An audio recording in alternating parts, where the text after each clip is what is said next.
नमस्कार। आज बात करेंगे 2016 में आई फिल्म मदारी की। देखिए, ये सिर्फ एक किडनैपिंग की कहानी नहीं है। ये कहानी असल में उस सवाल की गहराई में जाती है कि आखिर एक आम इंसान, हमारे आपके जैसे एक आम आदमी, सिस्टम के खिलाफ एक विद्रोही क्यों और कैसे बन जाता है। यही वो एक सवाल है जिसके इर्द गिर्द पूरी फिल्म घूमती है, और यही हमें सीधे इसके दिल तक ले जाता है।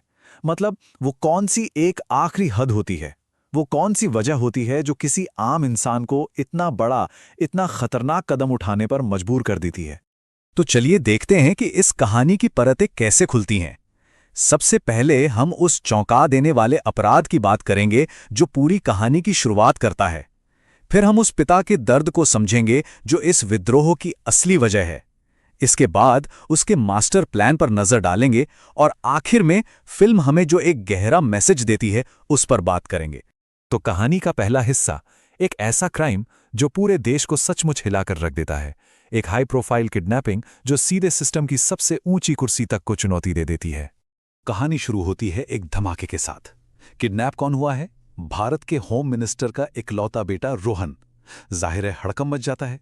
देश की सबसे बड़ी इन्वेस्टिगेशन एजेंसी एक्शन में आती है और केस सौंपा जाता है उनके टॉप ऑफिसर नचिकेत को।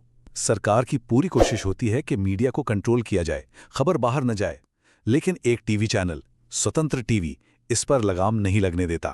तो इस कहानी के सेंटर में 3 लोग हैं जिनकी दुनिया अब एक दूसरे से टकराने वाली है। एक तरफ है निर्मल, एक पढ़ा लिखा आम आदमी।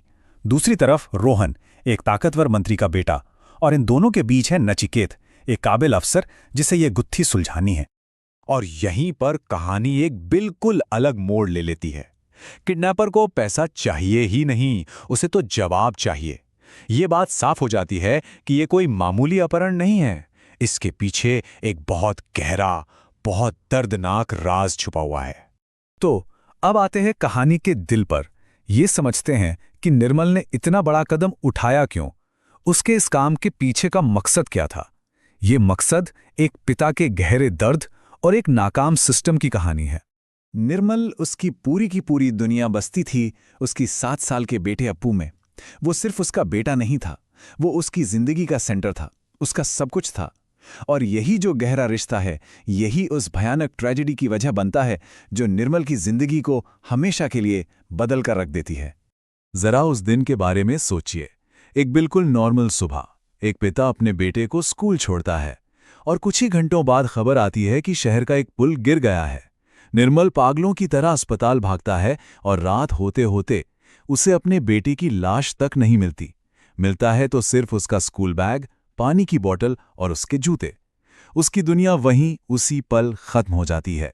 और जब सरकार, जब सिस्टम उसे उसके बेटे की जान के बदले कुछ पैसों का मुआवजा देने की कोशिश करता है, तो निर्मल ये कसम खाता है, बस यही वो पल है जब उसका दुख बदले की एक ठंडी आग में तब्दील हो जाता है। अपने बेटे को खोने के दर्द से पैदा हुई इसी आग को लेकर निर्मल एक ऐसा प्लान बनाता है जो इस पूरे भ्रष्ट सिस्टम को उसके घुटनों पर ला देगा। वो अच्छी तरह जानता है कि वो अकेला है, इसलिए वो जनता की आवाज को ही अपना हथियार बना लेता है। निर्मल का तरीका बहुत सोचा समझा है। वो जानता है कि कोर्ट कचहरी की लड़ाई वो नहीं जीत पाएगा, इसलिए वो मीडिया और पब्लिक ओपिनियन को अपना हथियार बनाता है और सिस्टम पर एक ऐसा दबाव डालता है जिसे कोई भी नजरअंदाज नहीं कर सकता। लेकिन दूसरी तरफ बैठे अधिकारी उसकी मांगें पूरी करने के बजाय उसे हमेशा के लिए चुप कराने का प्लान बनाते हैं। उनकी साजिश है कि निर्मल को बातचीत के बहाने दिल्ली बुलाया जाए और बस स्टेशन पर उसे मार दिया जाए। पर निर्मल हमेशा एक कदम आगे की सोचता है। वो उनकी चाल को पहले ही भांप लेता है और पूरी बाजी पलट देता है। वो खेल के मैदान को दिल्ली से उठाकर अपने घर मुंबई ले आता है और एक बार फिर कहानी का कंट्रोल पूरी तरह अपने हाथों में ले लेता है। और अब आते हैं फिल्म के उस क्लाइमैक्स पर जहां पूरा देश लाइव टीवी पर देखता है कि कैसे एक अकेले आदमी ने पूरे सिस्टम को कटघरे में खड़ा कर दिया है। निर्मल एक ऐसी सिचुएशन बना देता है जहां से बच निकलने का कोई रास्ता नहीं है। एक ऐसी तनाव भरी स्थिति जहां सिर्फ और सिर्फ सच ही उन्हें बचा सकता है और पूरा देश ये तमाशा देख रहा है। और फिर होम मिनिस्टर के मुंह से निकलता है ये चौंका देने वाला कबूलनामा। ये लाइन सिर्फ एक डायलॉग नहीं है, ये बताती है कि भ्रष्टाचार सिस्टम की कोई खराबी नहीं है, बल्कि भ्रष्टाचार ही सिस्टम का असली मकसद है। और यही है फिल्म का कड़वा सच।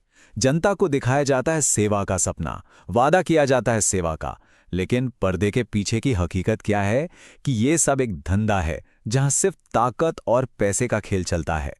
फिल्म इस बात पर भी एक बहुत तीखी टिप्पणी करती है कि जब तक आम जनता धर्म और जाति के नाम पर टुकड़ों में बटी रहेगी, तब तक सत्ता में बैठे लोग बहुत आसानी से उसे कंट्रोल करते रहेंगे, उसका शोषण करते रहेंगे। आखिर में सच सामने आने के बाद निर्मल सबको जाने देता है और तब निर्मल और रोहन के बीच एक बहुत पावरफुल मोमेंट आता है। रोहन अब एक विक्टिम नहीं है, वो निर्मल के दर्द को, उसकी लड़ाई को समझ चुका है। उनका रिश्ता अब नफरत का नहीं, सहानुभूति का है। तो इस पूरी कहानी का निचोड़ क्या है? ये फिल्म हमें बताती है कि कानून अक्सर ताकतवर के लिए नहीं, बल्कि आम आदमी को कंट्रोल में रखने का एक औजार बन जाता है। ये दिखाती है कि सिस्टम में करप्शन को एक गलती नहीं, बल्कि एक पूरा ऑर्गेनाइज्ड धंधा है। और सबसे बड़ी बात, ये हमें याद दिलाती है कि एक बटी हुई जनता पर हमेशा राज किया जाएगा। आम आदमी की सबसे बड़ी ताकत उसकी एकता ही है। और जो बात इस कहानी को और भी ज्यादा असरदार और परेशान करने वाली बनाती है, वो ये है कि ये सिर्फ कोरी कल्पना नहीं है।